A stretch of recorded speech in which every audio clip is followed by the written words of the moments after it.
So, good afternoon, ladies and gentlemen. Welcome back to the channel. Welcome back. It is currently Thursday afternoon, and a few things going on of some noteworthy interest. A few interesting things, as well as what's currently going on the United stand, is a Ben Jacobs exclusive interview where they're talking about the whole Glazer takeover situation, which I'm sure would be an interesting watch to those who are concerned about the takeover, who are interested with the takeover. But more importantly, it's just more of the same thing, really. It's just like the assurance talk, like just to basically calm the nerves a bit, because I know there's a lot of people, and to some extent, me included, where we're not really thinking or we're not really feeling optimistic that this takeover is going to favour the mass majority of the fan base. It's not going to favour us. Um, so I think there's a lot of people sort of trying to stay positive just to keep lifting some spirits a bit, which I think is fair enough. Um, aside from that, a couple of other things that we got to talk about today is, as the title suggests, got Bruno Fernandes has been recognised as the new captain for the club, and we're going to have a little ganders over that talking point, because I think most people will be happy with that decision. Others might be a little bit less so, but it just is what it is. Each to their own. And also, ONANA has been spotted at Manchester Airport, soon to board a flight, if he hasn't boarded it already, to go to the US. So he is going to join us on the tour. I think the visa issues, I think they're probably not too concerned about at all. He is booked in and is essentially travelling to the States. So good news. It's good news for United, and I think we'll sort of get this topic out of the way. As we know, is a bit of a.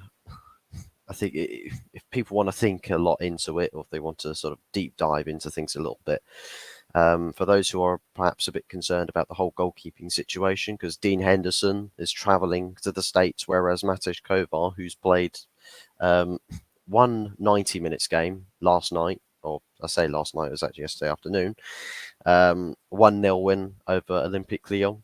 A fairly good performance there, and some positives to take away. And then Matej Kovar played another 45 minutes against Leeds. So interesting that I think he's not being included on the tour, but I think there's more just because the club perhaps feel it's necessary to try and sort out Kovar's future, rather than basically just stringing all the other interested or potential suitors for Matej Kovar and stringing them along.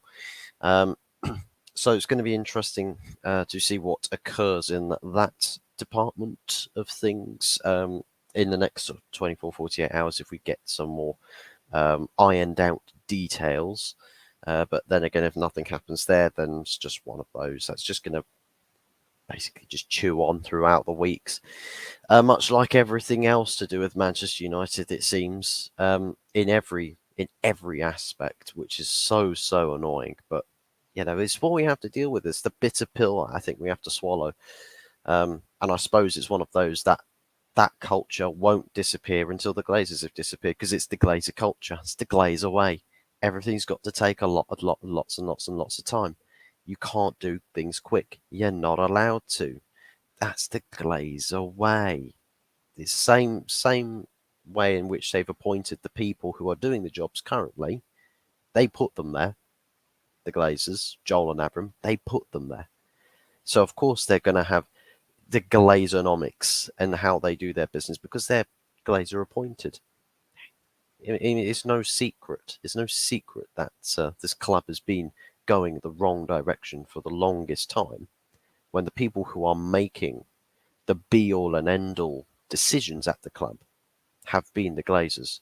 They are the ones that have driven us away from success.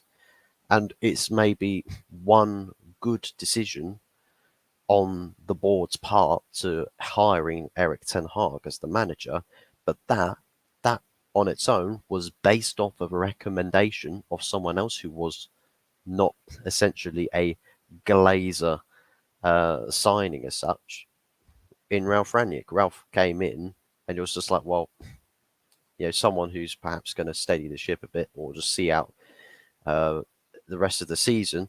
Obviously, managerial wise, the players hated him because everyone was so comfortable. Well, he came in and he upset the apple cart. That's not fair. Why do we have to deal with this guy? So Ralph basically called out the whole club, made everyone seriously unhappy, and then got sacked for it. But all the while, he managed to recommend Eric Ten Hag, and we've got a manager that's won us our first trophy in 6 years. So that we can give the littlest of little credit to whoever it was that was making the decisions at the time, whether that was Richard Arnold or John Murtough. I don't think it was anything to do with Edward Ward because he had left at that point. But yes, basically. Then again, has he actually left? Did he actually leave at that point? Because I know he said that he was leaving after the ESL collapsed. But was he actually still at the club? No, I think he left at that point. My brain goes for walkabouts. But um, the Bruno being new captain, I think this is very good. It's the obvious decision. Some people don't rate it, some people do. Um, Trying to understand on the side of the people who wouldn't, I think it's more just because they think the personality traits perhaps of Bruno, where the chips are down, he flops his arms about, he looks like a spoilt child. Perhaps is what he gets described as. Oh, he acts like a child on the pitch. Look at his discourse of action when he's losing, and oh, he whines and complains and moans all the time. It's just like, well, I think what would you rather have? Someone who's zip mouth shut for 90 minutes and then blames everyone else on the pitch in Harry Maguire as your captain, or have someone who can speak multiple different languages, pretty much every single language of every like nationality of the players in our squad, so he can communicate with everybody, who's actually vocal, who's actually quite hands-on and saying that you go do that effing job over there. I think I know who I'd prefer. And that's the thing, beggars can't be choosers. At Manchester United, we've been in the absolute dire straits for the longest time. Why are we thinking we have the luxury of picking and choosing what we want? And oh, I want this to be I want this world to be the perfect world. You can't choose that. You don't have the option or the luxury to pick and choose. What we want is probably most part not what we can have. So you get the best thing, the next best thing. What is available? Go get that. It's like with transfers, right? And targets and whatnot. Beggars can't be choosers if you've got a board that operates like us. Beggars can't be choosers. So unfortunately, it sucks and it's shit, but it is what it is. So we have to get the next best thing. If first choice target's not available, we can't get him, can't sign him, too expensive. Selling club won't sell to us. Whatever the reason may be, beggars can't be choosers. So we don't sit there and just go, oh, I'm going to throw my toys out the pram now we can't get him. You just move on to the next best thing and say, okay, let's not waste any more time. Let's get that. And let's get it now. I don't want it in 5 minutes. I don't want it in 10 minutes. I want it now. Go get it. And that's, like, be pushy with it. Be demanding with it. Don't sit back and say, oh, well, we didn't get first choice. I know there's choice B, C, D, E, F, G. I know there's all of those options. But because we didn't get target A, I'm going to sit back and cry in a corner now and tell the whole world how my life is not fair, or how everything feels like they're, you know, making me out to be a fool. So it honestly feels like some points in this club's recent history that's been the policy. Oh well, we can't get option A, so let's just not bother. Some fans will feel like that as well, but they say, "Oh, I want Harry Kane." Well, can't have Harry Kane. Oh well, I don't want anyone then. Doesn't make any sense. I mean, I think most clubs will have fans that are like that, but our board can operate. It's essentially has a mentality like that. Now, obviously, Eric Ten Hag is a demanding manager, so he's always on uh, Murta's case. He's always on Murta's case. So he's just saying, look, I don't care. Just go get me that player. Can we not get him? Okay, let's just go get me that player instead. Just constantly pushing Murta. Don't come back here until you bring me a player. So that's what's going on. That's Rasmus Højlund. Ten Hag's just constantly saying, no, go get me that player. Go get me that player. I don't care. Go get me that player. You see, Murta could have walked away from these deals and said, oh, these deals are so hard to do, because it sounded like that's what he was, that's what he would have done if he wasn't being pushed and pressured to actually do his job. Because that's what the media releases were saying. That, oh, he feels insulted by all the other clubs and their tactics to adding United tax. Well, no, because they know it's you that's negotiating. They just know it's you. End of story. So that seriously, just stop complaining and actually just do your job. Get on with it. Build a backbone and negotiate. Like, get good. If ever there was a time to use the line, get good, scrub, it's now. So John Murta, get good, scrub. Go out there and get good at your job and start doing your job properly, because this season coming up is massively depending on it. Massively depending on it. Let the takeover stuff handle its own business and let the fans, in whatever happens, show and express their emotions on that.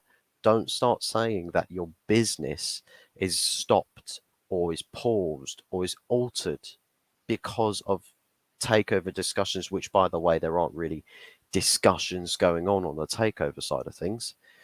So it's like, well, because there's no noise, there's no action going on, essentially, there's no excuse. Right now, there's no excuse. There isn't any excuse. Maybe with funds or whatever, like the money that's been released for you to use, maybe if you bottom out on the cash that you have, that if you sell to buy and you run out of cash then again, and say, well, if they just released us another 70 million, we could have got this last signing in. At least we would know. At least we would know, is like, okay, well, fair enough. You've maxed out the money you have available. You've maxed it out. You've done your job. We know that it's not your fault that you couldn't sign anyone else. We know it's not your fault because you've maxed it out. But the amount of times we've seen with this board that they've got some money to spend, but they just don't spend it because, oh, well, the first choice perhaps was available, not available anymore. Now I can't be asked for signing a player in that position. It's either that or it's, well, we don't believe in the manager, so it sucks to suck, doesn't it? Mr. Manager, whoever it is we've got in charge, we're not going to back you because we don't think you're worth it. Their actions speak louder than words, so I'm basing my opinions based off what has happened over the past 10 years. It perhaps sounds a bit petty or childish, but it's like, well, it's like if someone acts like a child, well, fine, I'll treat you like a child, then I'll speak to you like a child. Yeah, it's like one of those, but basically, yes.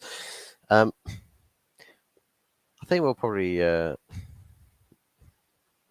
a quick check to see if I can find any of the comments on the takeover process, because I know that there's people talking about the Sir Jim Ratcliffe side of things and the Qatari side of things, and so yeah, basically, I'll read out like 2 or 3 of the statements, or no, 4 of the statements that Ben Jacobs had said on the United Stand interview thing this afternoon. I'll just do this really quickly so I can wrap this up. So this is via the United Stand Twitter feed, by the way. So, but also check out the interview on their channel, which probably by the time you'll see this video, it'll be on playback. So do be sure to go check it out. So he said, Ben Jacobs, there's actually 5 bits here. So the PR tactics from Sheikh Jassim's side in relation to their bid, the valuation, etc., has frustrated the Glazers and Rain. I could not care less about whether they frustrate Rain or the Glazers. I don't care. They're now playing the silent game and are still confident that their offer beats Sergeant Ratcliffe, which it most likely will. Sheikh Jassim's party feel their only outcomes are Qatar or no sale. Sergeant Ratcliffe's bid felt dead in the water a few weeks ago. However, due to him negotiating with the Glazers instead of just presenting an offer, he still cannot be ruled out. But his radio silent, so I don't really think there's too much energy for that story. The Glazers, if the Glazers decide to announce the takeover when something is picked or agreed, then optimistically 6 weeks, pessimistically 12 weeks. That's when he was saying that the announcement of the sale could happen. We can never rule out an 11th hour bid to get something over the line, but at the moment Qatar's perspective is take it or leave it, and that they are not waiting for a negotiation, they are waiting on a decision, which is fair enough. It's basically Qatar saying that we don't care about you trying to come to us and say, oh, well, you come have some discussions, let's try and get that bid up. They're basically saying, stop fucking around with us, yeah?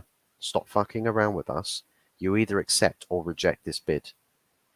We're not negotiating with you. You either accept it or reject it. There's no in between. There's no grey zone. There's no, we'll meet you halfway. None of that. It's literally the no nonsense bid that's sitting on the table right now.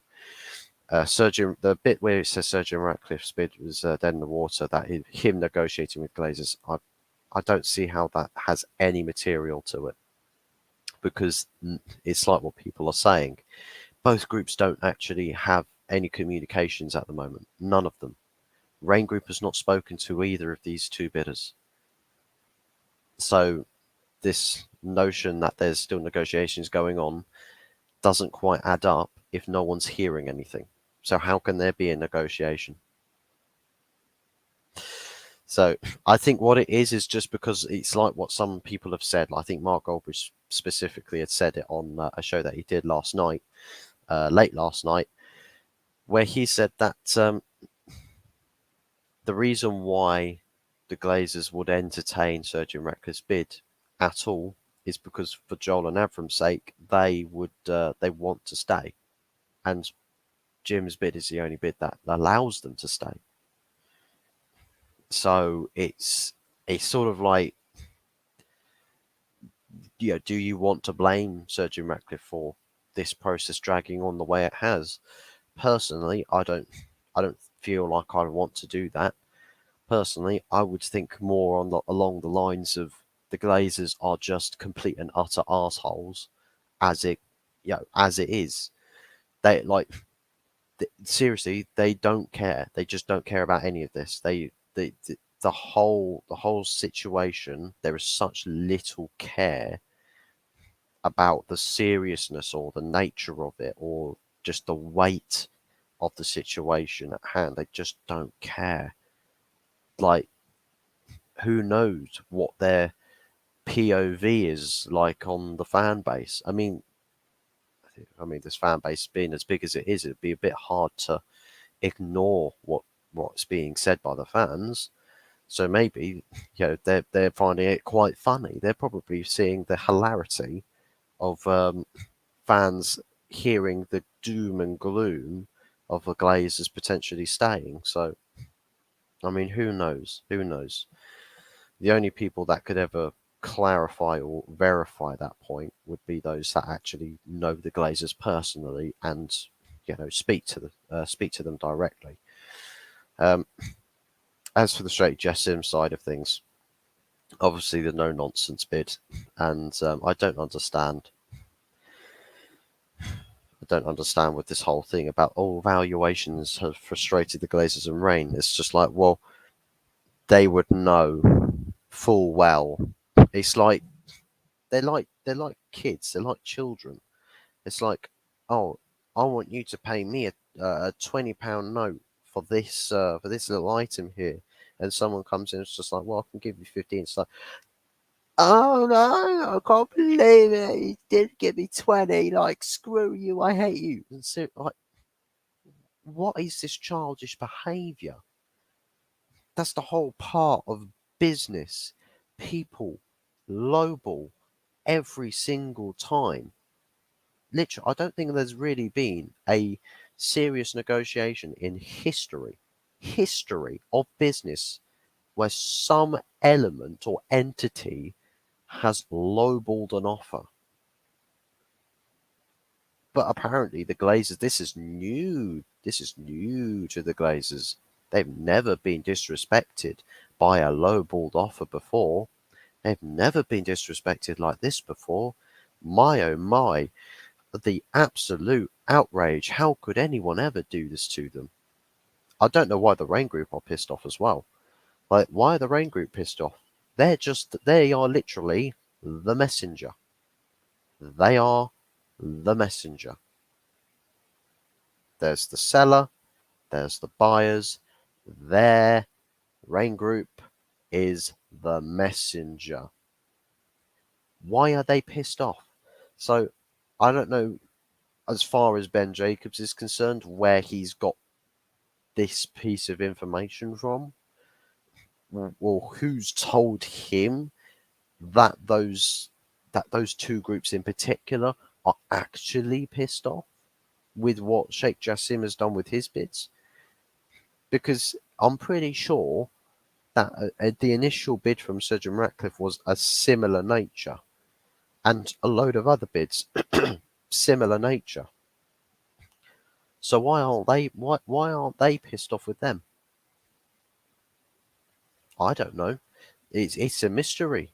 We'll never see the unraveling of this mystery. It's one of those questions that will probably go unanswered throughout the history of humanity. So who knows? Brushed under the carpet, to be forgotten about, better best forgotten. Who knows? But anyways, I'm going to wrap this up here before I go on too long. It's literally already about 23 minutes. But big ups to everyone who likes the video and subscribe. Make sure that you do so if you are new or you haven't subscribed already. And I'll wrap this video up real soon.